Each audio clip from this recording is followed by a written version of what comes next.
Africa Content TV.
Spectrum.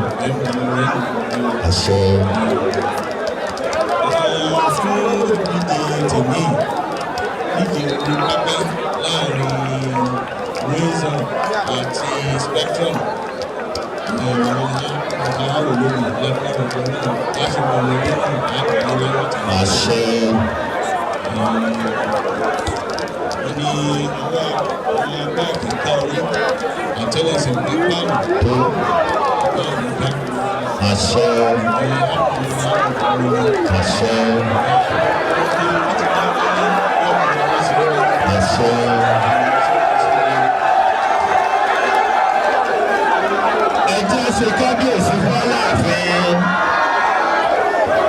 Wọ́n ní eégún wọn ní bẹ́ẹ̀kọ̀.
Local organizing committee ẹ súnmọ́ bí ẹ dẹ́kun ipò kẹta ọlọ́ọ̀lọ́ọ̀mẹ̀ yìí Alátẹ̀dé football club èyí náà Alátẹ̀dé football club ẹ ṣeun.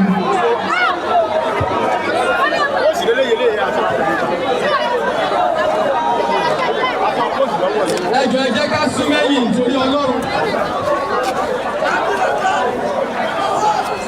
Honorable Taofeek wọ́n ní kẹ́ súnmọ́ bí Alátẹ̀dé FC ti wà ní. Ẹ ṣeun. Spectrum football club ẹ̀yin là ń gbóde o. Honorable àti gbogbo àwọn èèyàn wà ń kalẹ̀ ń bí. Ẹ jọ̀ọ́ àròjọ Musolókun torí ìjọba àkókò. Ẹ jọ̀ọ́ Spectrum football club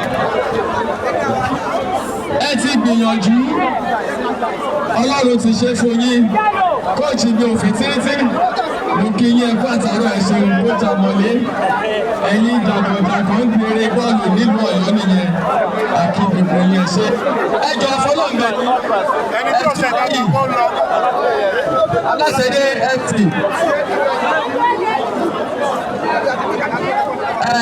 Spectrum my leader ẹ ti jagun akínyìn alùyìn lọ́gbẹ̀ẹ́nu láti wọ final kò rọrùn torí náà akínyìn o Spectrum. Third position Alátẹ̀dé FC. Ẹ ṣeun ìyàwó ọmọ báyọ̀ akínyìn o God bless you ma. Spectrum football club wọ́n ti wà ní Jimoh second position Spectrum ẹ ṣeun Sulaiman Adeyemi God bless you ẹ kárí. Now ladies and gentlemen, it is now time to welcome the champions, the Way of Football Club, the Way of Football Club. Ọ̀yọ́ ẹjọ́ ẹ dákun ẹ súnmọ́ bí torí ìjọba àkókò ẹjọ́ the way up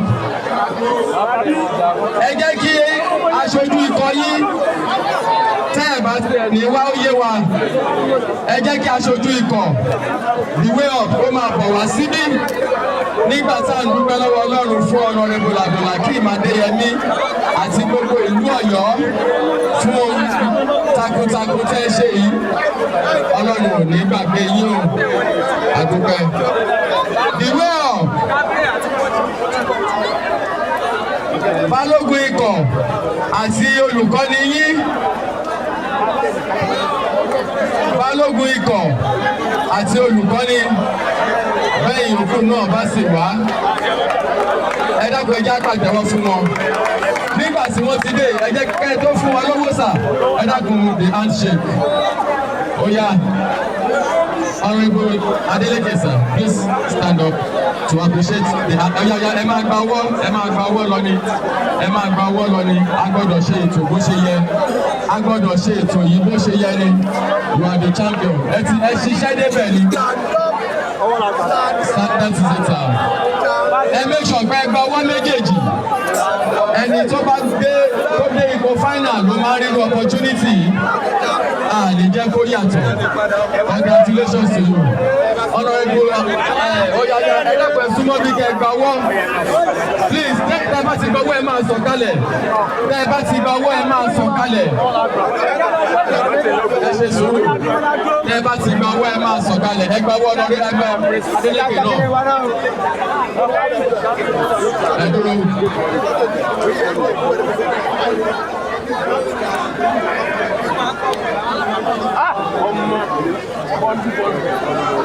Congratulations. Ẹjọ́ DJ ṣe stand up for the champion who are media. Ẹ ti mọ̀ bí Honorable Abdulhakeem ṣe ń ṣe tiẹ̀ nìyẹn. Kókó ti tiẹ̀ ojú ayé rí ni. Òun ṣe tó máa promise lọ́la. Ògo ọdún pẹ́ lọ́wọ́ ẹ̀ o. Congratulations ladies and gentlemen, that's a champion!